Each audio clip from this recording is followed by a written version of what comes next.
Oi, gente boa, eu sou Alex Macedo, sociólogo, professor de sociologia, músico e compositor.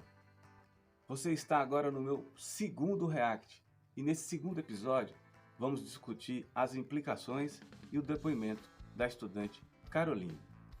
É a gente não acreditar nos casos de assédio e abafá-la.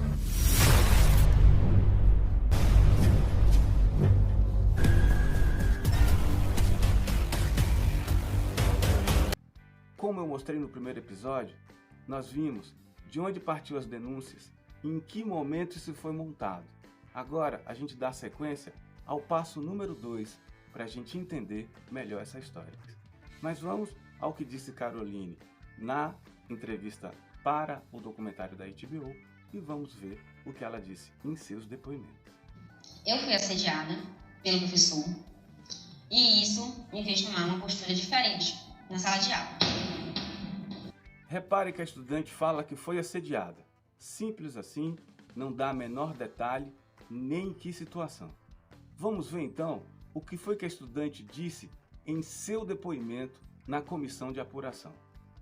A comissão perguntou a Caroline, confirma que a conversa com o professor Alex no Facebook, em 2014, ele a chamou para transar, ao que Caroline Santos Lima respondeu, foi isso que eu falei na comissão de sindicância. O que entendia na conversa eu entendi dessa forma, pois eu era menor de idade, andava muito na igreja, as mensagens envolviam bebida, eu não bebo nada, a maneira como a conversa estava sendo encaminhada, eu pedi para parar, eu falei hoje e pedi para parar. Na época eu pedi para parar, a época eu me senti ofendida, eu lembro que depois eu mandei uma mensagem, não lembro tratando de quê.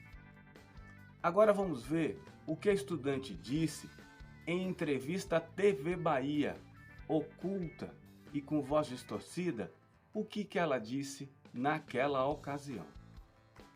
Ele veio falar comigo, e não lembro exatamente quais foram as palavras, mas era um convite para poder fazer relações sexuais com ele. Falei assim, oxe, professor.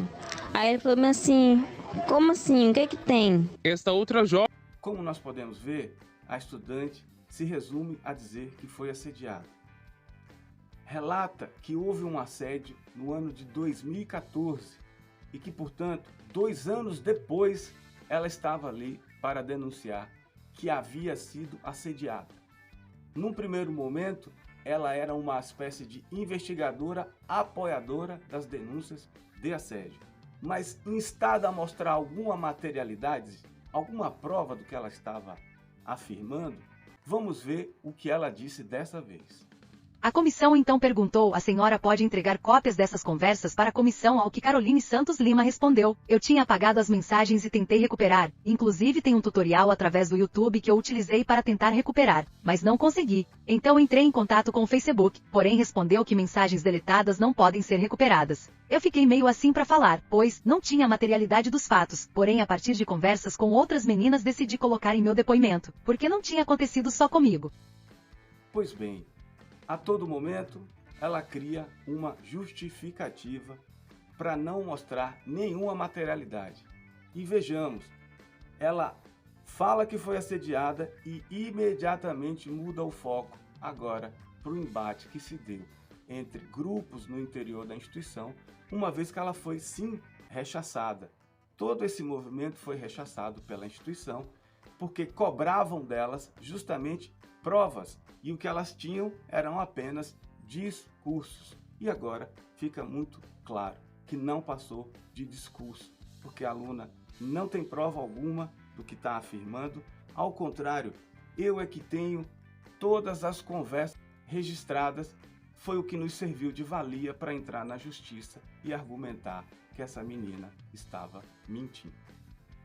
A ideia agora é transformar a luta que se deu no interior da instituição como foco, mas esse é um foco subjacente, é um foco marginal. O foco deve estar em houve ou não houve agressão, houve ou não houve desrespeito, houve ou não houve o tal do assédio. Em pergunta feita pela comissão, dessa vez pelo meu advogado, à estudante, vamos ver o que ela vai responder. A comissão perguntou se a senhora disse que não tem certeza do teor das conversas com o professor Alex. Se a senhora não sabe dizer o teor dessas conversas, como pode afirmar que sofreu assédio pelo professor Alex? Quais provas a senhora pode produzir? Então respondeu Caroline. Eu respondi primeiramente que no período não tinha noção da gravidade do teor daquelas palavras. Quanto às provas eu já respondi. A comissão voltou a perguntar, mas por que a senhora não denunciou esses fatos? Ao que respondeu Caroline Santos Lima, eu já esclareci. Portanto, mentira tem pernas curtas. Logo a verdade alcança.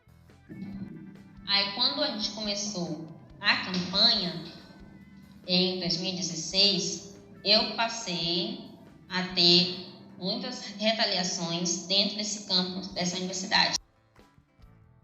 Eu acredito que se essa universidade tivesse como abafar tudo, ela faria isso.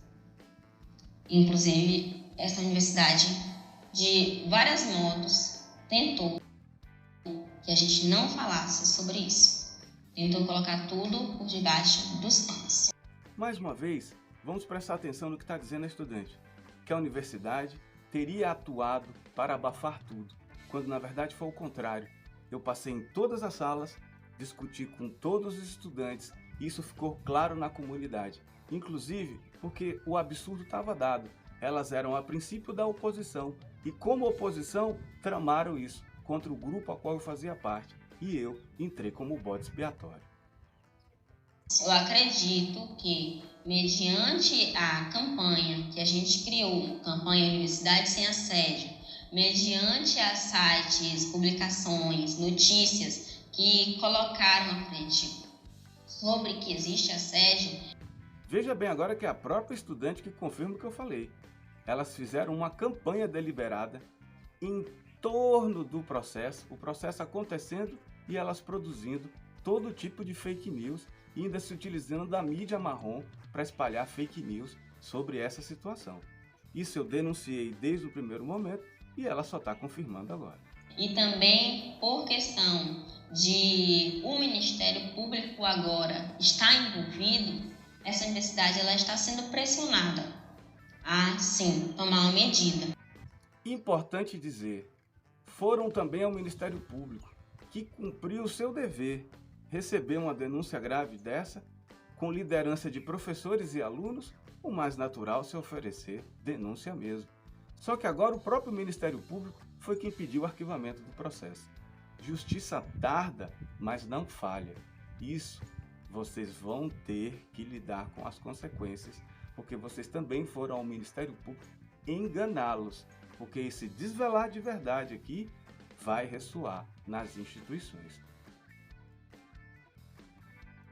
Bem, esse foi o segundo episódio, reagindo ao documentário Rompendo o Silêncio, da HBO. No terceiro episódio da série, vamos saber o que diz a próxima acusadora, a professora Clarice Almeida, quais os seus reais interesses e o que de fato a motivou a participar de forma bem oportunista dessa conspiração. Bem, eu também, falo sério.